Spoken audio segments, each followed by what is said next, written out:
Okay, good late morning to you. I'm John Defterios. It's great to be back here for the Future Investment Initiative. I think one thing that we left out of this dialogue so far in the morning is to say happy anniversary. I've been involved with each one of the FIIs, and it's evolved in a very rapid way. It's great to see such a turnout. I think I did my first live event in Dubai a month ago, but the fact that we can talk face-to-face, fist bump or shake hands periodically says a great deal. We've had two excellent panels. It's great to see Richard Quest in action as well, doing such a great job of moderating it.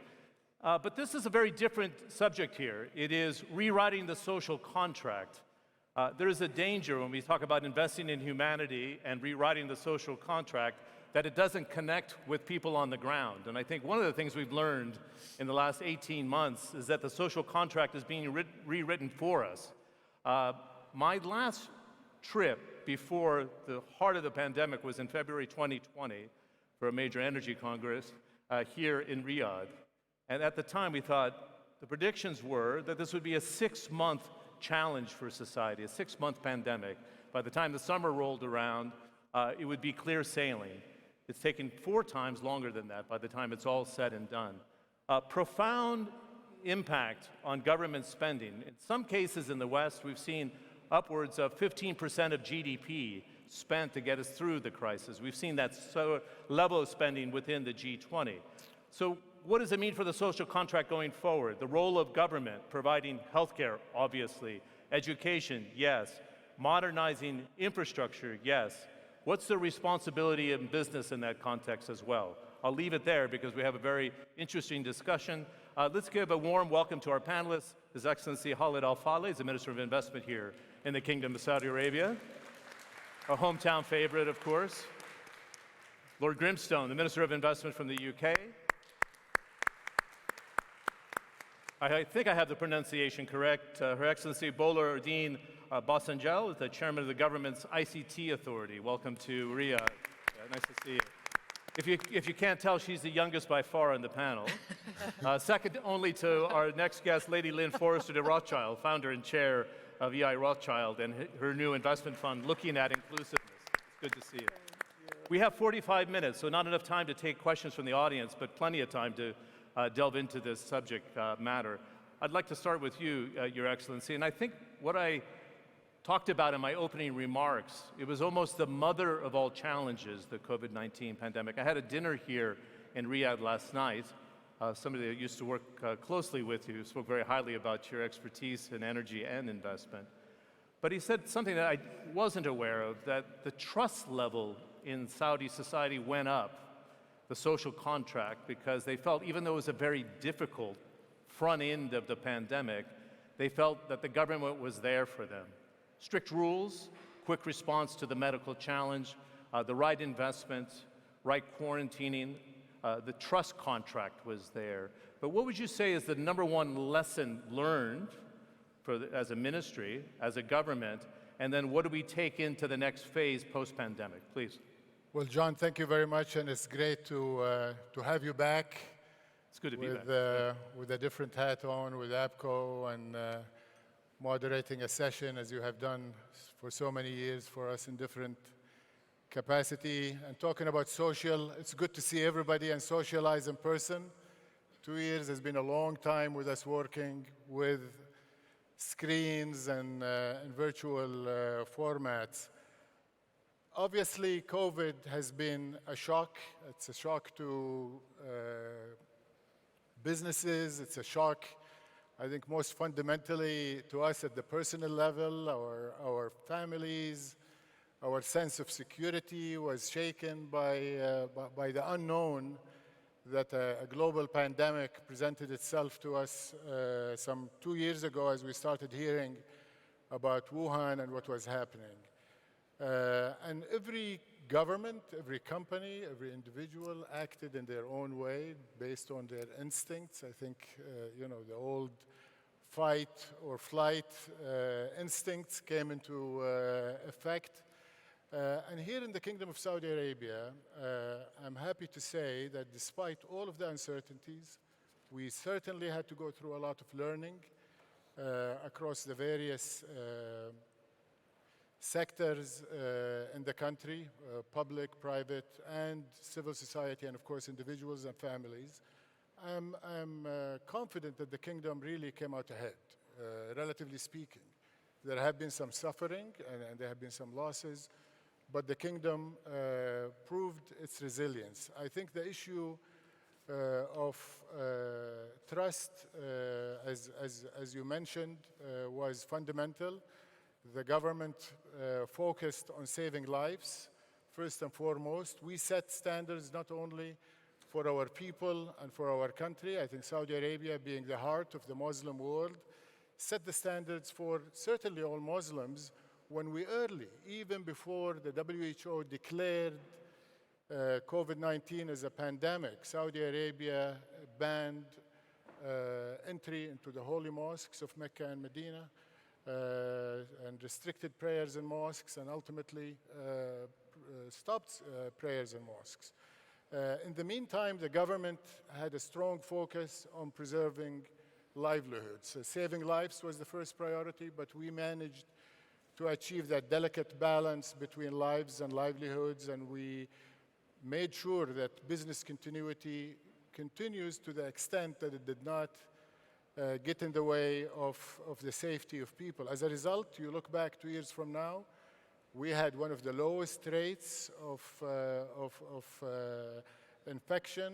We certainly have one of the lowest rates of mortality. I think our utilization of our ICUs was well below any risk threshold to the healthcare sector. In the meantime, the critical sectors continue to operate uninterrupted. Certainly, manufacturing, energy, delivery of essential goods. There was no shortage in any of our supply chains, and as a result, the end result. And at the same time, one thing I want to mention is within the government, we created mechanisms to provide timely support to companies. So within our ministry, the Ministry of Investment, we had a 24/7 COVID response center. People could call, email, social media channels, reach out to us and say, I have a problem, I need to enter the country for some goods or people, or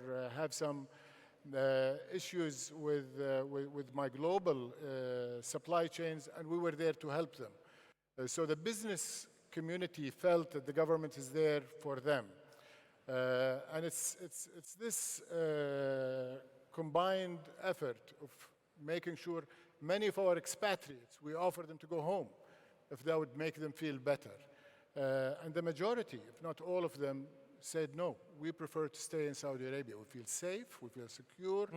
You've provided us PPEs early. Ultimately, we gave expatriates living here in the kingdom, who constitute a significant part of the population, over 10 million, equal access to PPEs, testing, vaccines since December of last year.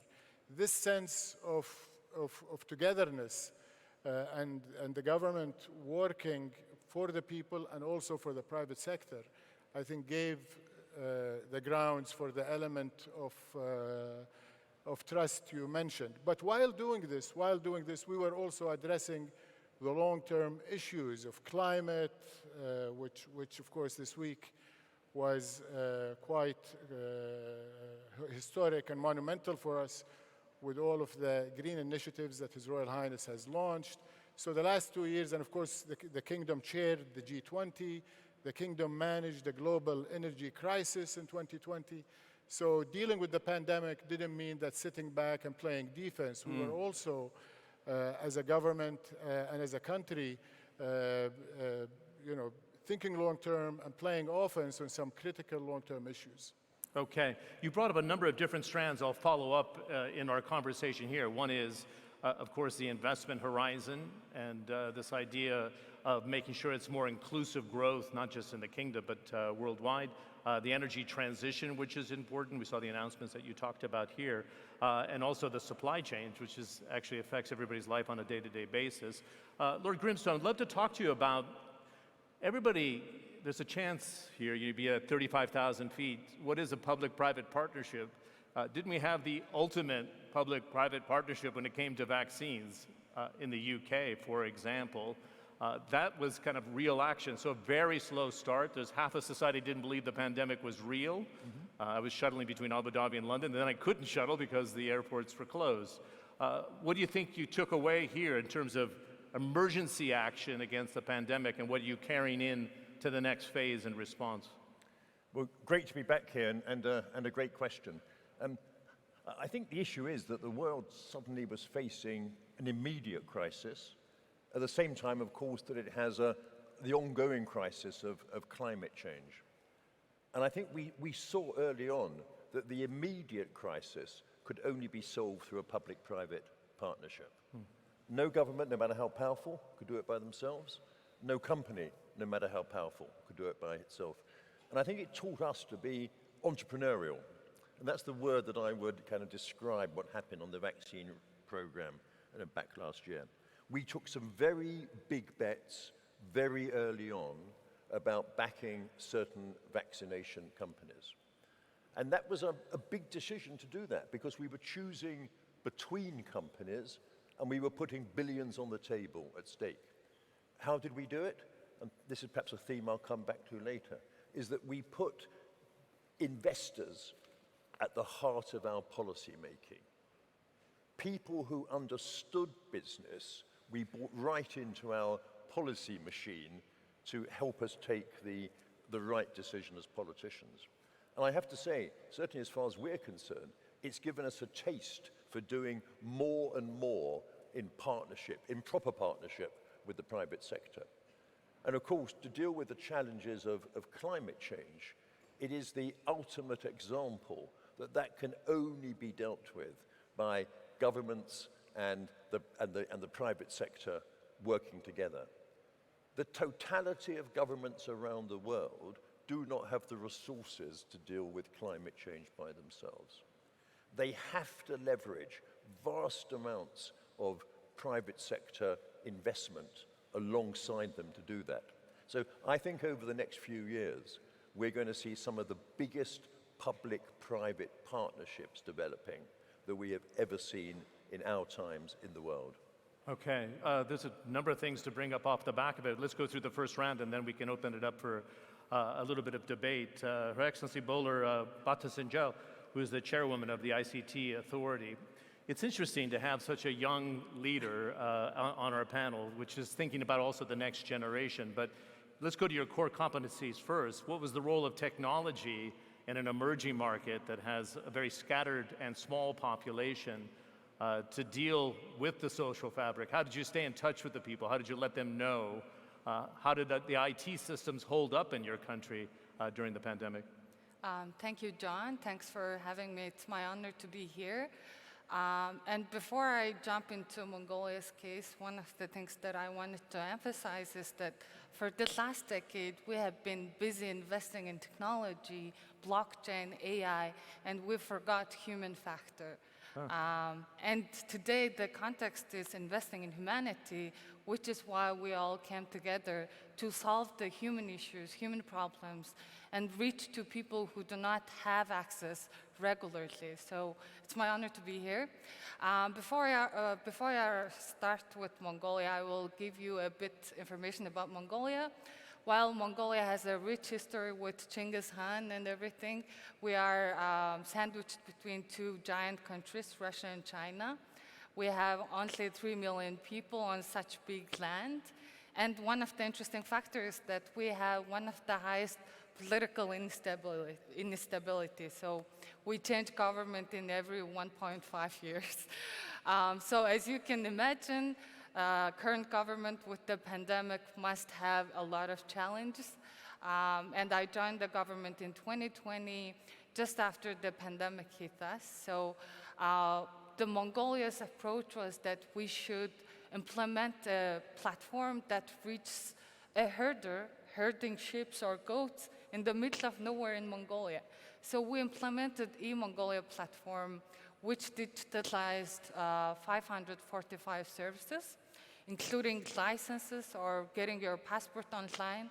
But the amazing thing about it is that you can deliver it to people living in the countryside as a herder communities. So e-Mongolia platform has had a lot of good impact. We have seen about 25% of reducing corruption. But on the other hand, for us who are implementing the program, we had a lot of backfire from government itself, which was interesting for young people such as me to work within the government, but having backlash for transparency or openness. You know, it's interesting, Bill, you're young, the Prime Minister's a young person as well. The society of Mongolia has embraced the next generation to lead them to the future. This is a similar trait that we've seen in Estonia, for example, and even Norway. There's confidence in your generation leading, right? Would you classify as a Gen Zer or? Yes, actually one of the interesting issue we had in the government was that when the new Prime Minister came, he brought a lot of young leaders. But people working in the mid-level or front level are older. So they educated in Russia. We had big influence from Soviet Union. They have very Russian way of thinking and working. And when they have younger leader, of course, when you're in the pandemic and you have to be innovative and fast, there is a bit of conflict between the leaders and the employees within the government, and that was very interesting. But actually 75% of Mongolian population is under the age of 40, so it's a young nation with very good history, I guess. Good, thanks very much. Lady Lynn, I'd love to get your, or formerly Lady de Rothschild, all these different options. But by the end of this, as an American, I'll call you Lynn. But Lynn will work. Let's start formally. Lynn is fine. Good. I'd like to, because it's interesting, the dynamics we have here, former CEO of Aramco, former CEO of Barclays Bank, Standard Chartered, both in government, kind of at the service of the government. And you wanted to talk about bridging the gap between the role of the CEO and their penetration into society and the role of government today. So how is the social contract, in your view, because you have an inclusiveness fund, for example, you're putting money on the table for that. How do we close that gap between government and the private sector, in your view? Well, I think the social contract is the really interesting topic, and I'm so grateful to the Kingdom for hosting this conference where you're thinking about investing in humanity and you're bringing together the asset owners and the asset managers and CEOs of the world to think about investing in humanity, which really is a new social contract. We haven't had a real thought project about our social contract since the 80s, when Milton Friedman stated that the sole purpose of the corporation was to make profits for its shareholders. And we had President Reagan, who became famous when he said, and I quote, "The 9 most terrifying words in the world are, 'I'm from the government and I'm here to help.'" And that was reduce government, give it all to the market. Now, we all bought into that social contract. That was when I started my career. I'm much older. And we bought into it because we believed a rising tide would lift all ships. And we didn't think about the externalities that we were creating. And that mindset of a small government and an active free market led to what? 2 problems we've been talking about all morning. Horrible levels of inequality and the degradation of the planet. 2 enormous problems. And so we have to rethink that social contract. I think it begins, first of all, by rethinking our view of government. You know, government won World War II. Government got us to the moon. Government did all the research to create the internet. Government took the human genome. That was all thanks to government. And yet we live where we think that government, and Lord Grimstone, you talked about bringing in the private sector because government needs that. I remember when, well, I was pretty small, but I remember the words of Jack Kennedy ask not what your country can do for you, but what you can do for your country. And it brought the best people into government. And I'm told that here in Saudi Arabia, you do have the best people going into government. They're not flocking to Wall Street and flocking to Silicon Valley. That's what I'm told. But my point is that the social contract has to be rooted in a belief that government can do something and that government can solve these two problems. And I believe as an investor and a business person that government needs to turbocharge the private sector with the Business Roundtable letter of 2019 denouncing Milton Friedman, saying that a corporation's responsibility is to its employees, to its community, to the planet. That was a step in the right direction. And the $30 trillion in ESG investing is the market trying to solve the problems. But government needs to turbocharge it by the right policies. And I don't mean tax policies like we spoke about in the earlier panel. I'm talking about policies that the government acts to, as economist Mariana Mazzucato says, they've got to tilt the playing field so that we in the private sector are doing those things that government wants done. So dealing with inequality. So the Biden administration, for one, is trying that. So the Biden administration has subsidies for electric vehicles, but only to companies that have a contract with the United Auto Workers. Because what does the Biden administration say? They want to reward work rather than wealth. And by the way, isn't it time?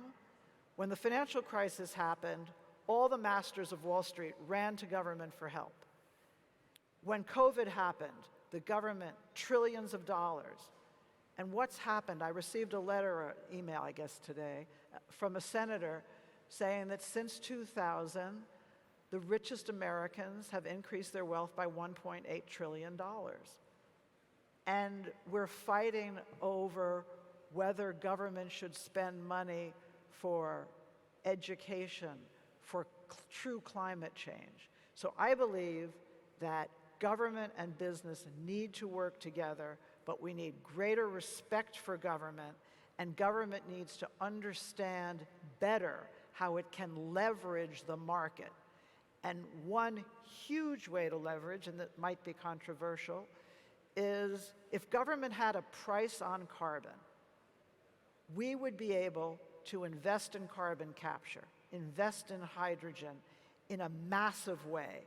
Because right now, those are very expensive technologies.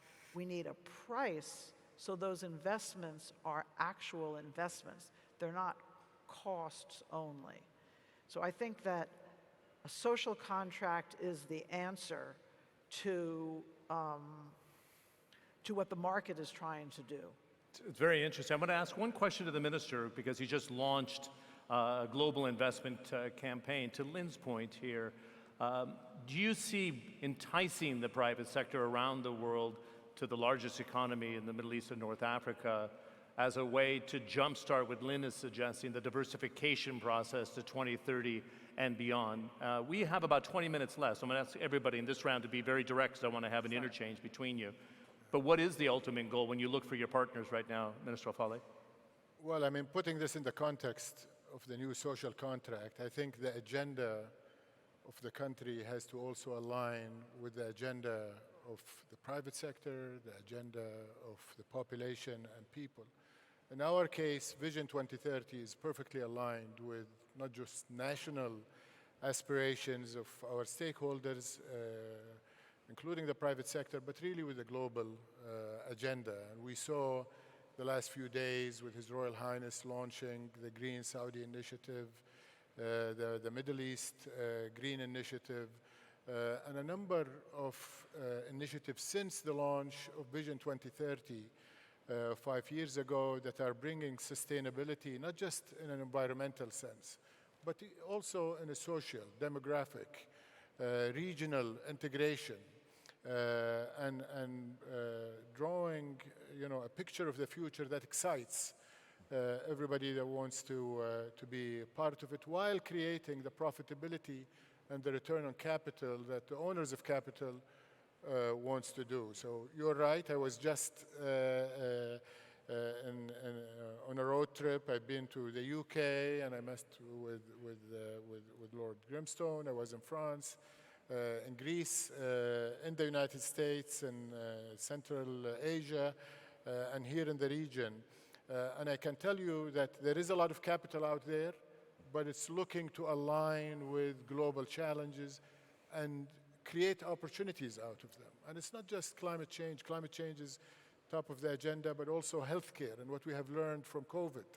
And how do we create the preventive measures to make sure that we're not victims to the next equivalent of COVID-19 that we may not even know what and how it will attack us. And we've taken Vision 2030 and the sector strategies that we have in the kingdom and tied them together in an investment strategy that's quite comprehensive. It has multiple pillars, 40 initiatives, and just like Lord Grimstone said and the other panelists, we brought in the private sector into the kitchen, into the design, the drafting room, and we drew it together. So it addresses everything they need in terms of the balance between risk and return, and where government is in the business of facilitation and owning the risks that are appropriately ours, and at the same time clearing the way for the private sector to do its thing while ensuring that society and public are fully engaged with the private sector and with government into achieving these objectives. This investment strategy is a means to achieve the broader objectives of Vision 2030, diversification, addressing global challenges, and engaging the global community, global capital, in one of the biggest growth stories in our time that's taken place here in Saudi Arabia. Yeah, it's very interesting. Very quickly, if I can, I saw His Royal Highness, the Crown Prince, last year. I remember covering it when I was still at CNN. And he said, we have this journey on the 2030, but he wants to address unemployment, which is still hovering around 12%. And I know it's on the downward trajectory. But it's a difficult job, is it not, to bring that investment to reduce the unemployment rate at the same time of living to the aspirations of how to do it wisely with the green technologies in mind. How do you balance those two in this social contract that we're talking about, Mr. Al Falih?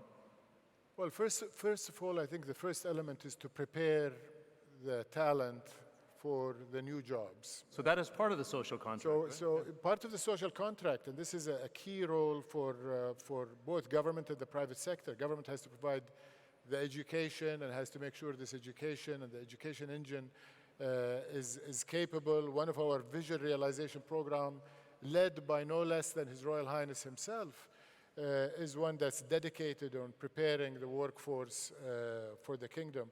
And then the private sector has to take risk on the young people. The young people, whether in Saudi Arabia or anywhere else, are our hope. But as someone mentioned in the previous balance, it's a potential time bomb, if not a dividend, a demographic dividend that we can reap. And in Saudi Arabia, it is a big dividend. Our young people are our biggest resource today. We're transitioning from reliance on our non-renewable oil resources to reliance on a very renewable, very energy-rich youth of young men and women who have the right education, the right skill, the right enthusiasm, and they're committed to working with the private sector. And I know in my role currently in government and previously with Saudi Aramco, when I've called on them to do anything, they've delivered with fantastic results, fantastic productivity, fantastic longevity in terms of the sticking with their employers. So I don't see them as a burden. I see them as a resource that employers who come and invest here can benefit from them. Of course, if they want to maximize on automation, we support that too. Saudization and employment is not being forced on investors, if that's what you're asking. No, no, no. I meant how do we bring it down with the investment tools that you're using? I think but you answered that. it will happen organically and naturally rather than being forced. Not to force it. Okay. Lord Grimstone, it's very interesting when you chair these panels because you do briefings for the week before and you have your staff get in touch. And then you have all of you in the panel come up. You know, I had this thought in my mind I want you to bring up.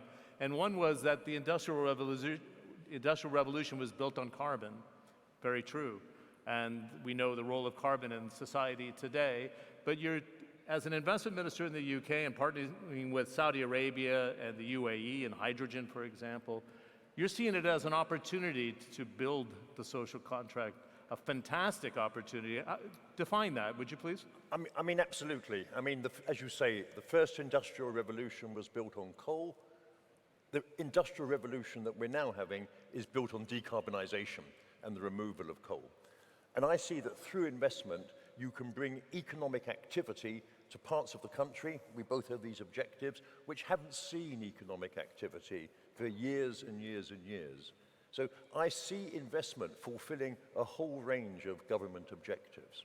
We are reindustrializing parts of the United Kingdom through investments that had lost their industrial base. Remarkably, the North Sea was a huge source of economic wealth to the United Kingdom because of its oil and gas for decades. Now, it's an even bigger source of wealth because of its wind. Wind in the North Sea will be more valuable than hydrocarbons were to us. It's extraordinary. I saw Aberdeen last year when I was doing a documentary up there. It's extraordinary, the offshore wind. It is. And that's bringing factories, because also we're using investment to drive the supply chain into these towns. These towns which used to have steel works, which used to have chemical works, we are using the challenges of net zero and investment to bring investment back into them.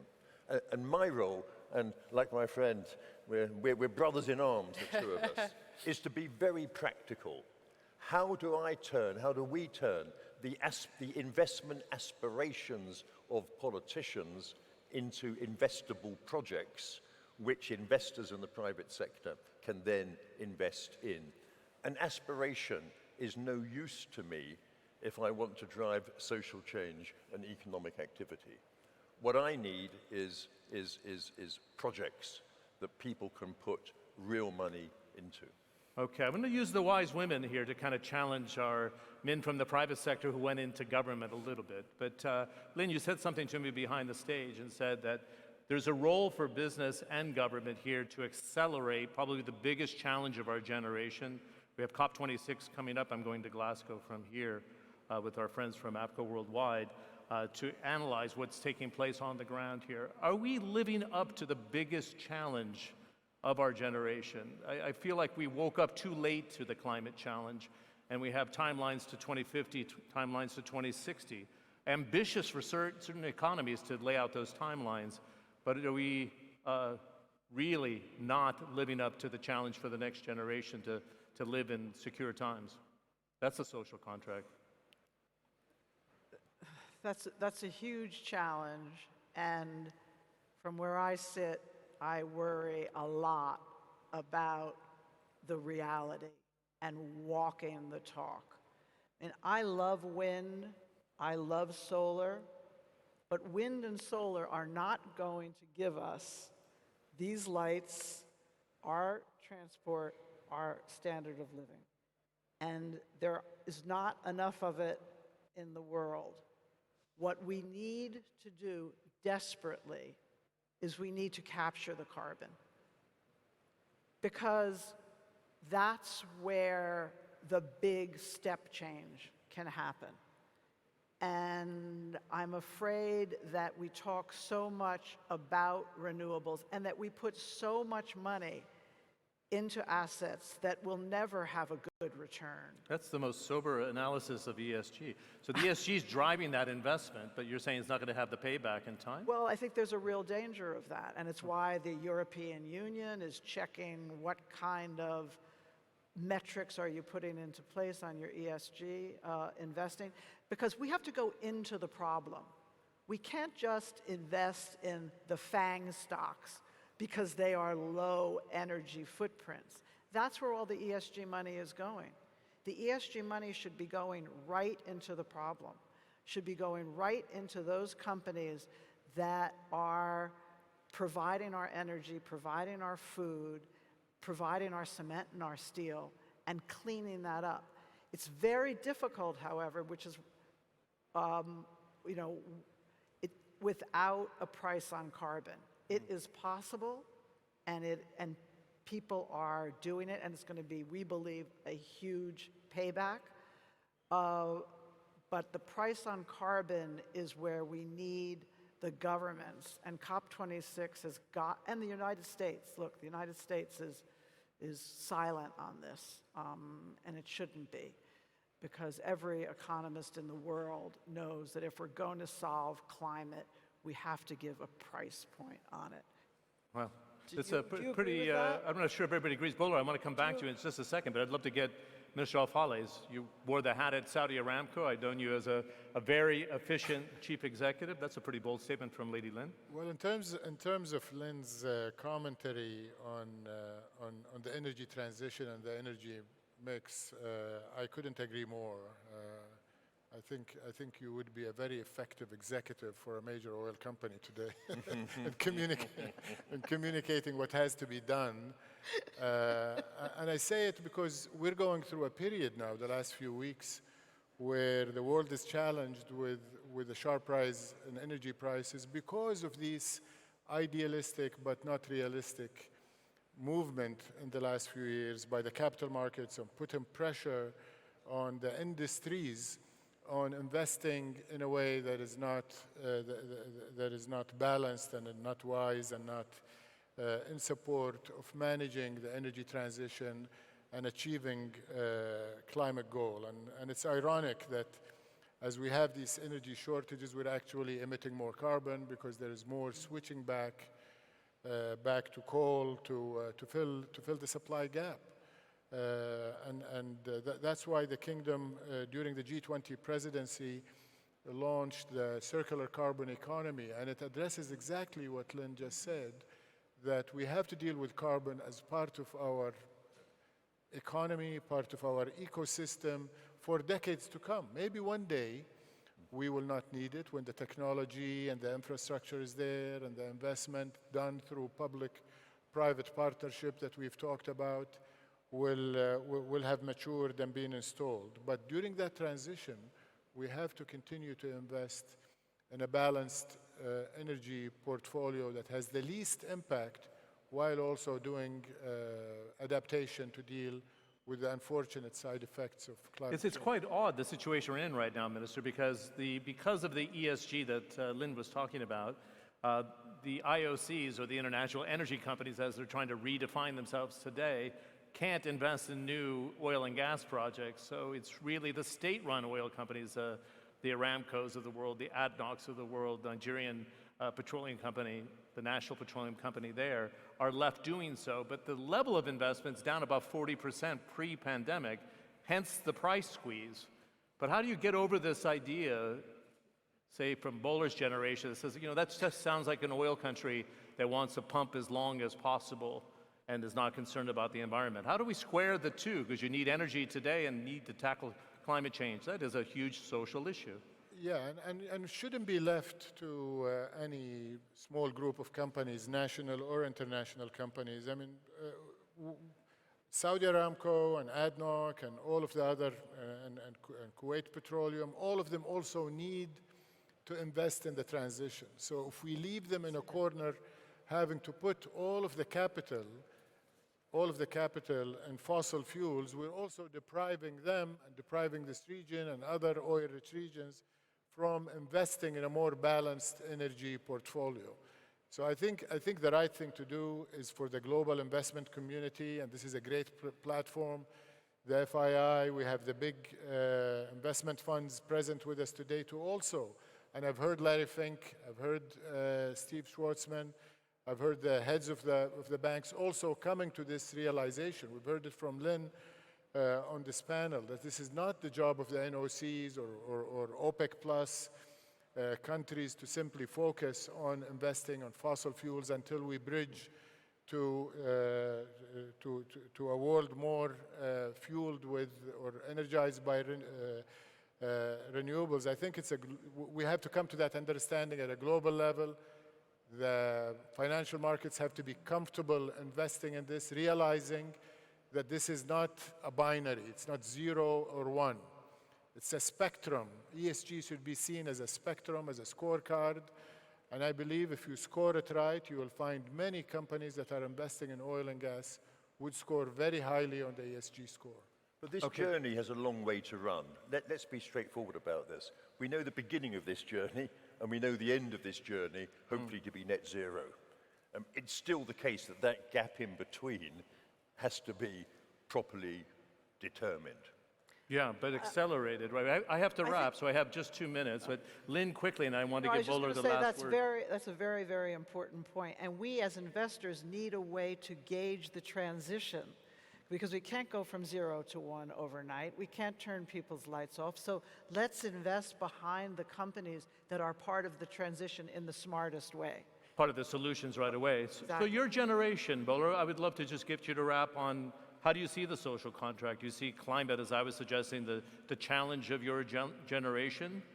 I've had people brass enough to say that the baby boomers are too spoiled. You made too much money and you had comfortable jobs. You didn't have to go to war, but you're not solving the solutions. How do you see the social contract? And then we'll conclude. Yes, so before I jump into that question, I just want to point out to the climate issues as representing young people around the globe, because we should have done so much more by now, and a lot of times global leaders come together and bring out these agendas, and we join these commitments, but we as young people are not seeing much impact. Maybe it's a long-term impact, but a lot of issues that we're discussing at the COP is terrifying for the future. And when you're watching from the other side, you think, okay, they should be doing so much more, and companies should be joining for this issue, because it's not one country's or one government's or one big investment company's issue. It's a global issue that includes the poorest one to the richest one of the world. So we should be doing much more impactful work on that sense. So that's a message from young people. And for our generation, the pandemic made us look back to the infrastructure that previous generations have built. And some of the issues is that it's not inclusive. So especially in Mongolia, we have herder communities living in the countryside. We have a lot of women and young girls who are left out of education system. So the pandemic made us look back the infrastructure and the system we built and check and reevaluate if that is inclusive. So I think the biggest challenge for our generation is to reach to the people who are already left behind. It's a good way to finish. Thanks for taking that mantle and running with the baton there, as they say. Minister Al Falih, great. Thanks for the invitation to come back to the initiative. I could go another 15, 20 minutes, but I think we have a very special guest joining us on stage, and we have to make the transition. Lord Grimstone, excellent as always. Bolor, thanks for your analysis, and it's nice to have a fresh voice from a new generation to challenge our generation. And Lady Lynn, the Rothschilds, great to see you. Thanks for handling all of that. Nice round of applause. Thank you. Thank you. I'm going to have you exit stage behind us here. You know where to go. I've got one more thing to do. Thanks a lot. Excellent. Great to see you. As I noted there, we have a special guest to invite to the stage, and we talk about investing in humanity. I think it's important for us to take a look at it through the prism of Africa, and why not the most populated country on this grand continent, but 205 million and growing. Again, a major oil and gas producer that's trying to make the transition, but also trying to reduce poverty and ignite the growth that it's had for the next decade post-pandemic. Let's give a warm welcome to His Excellency Muhammadu Buhari, the President of Nigeria. Thank you.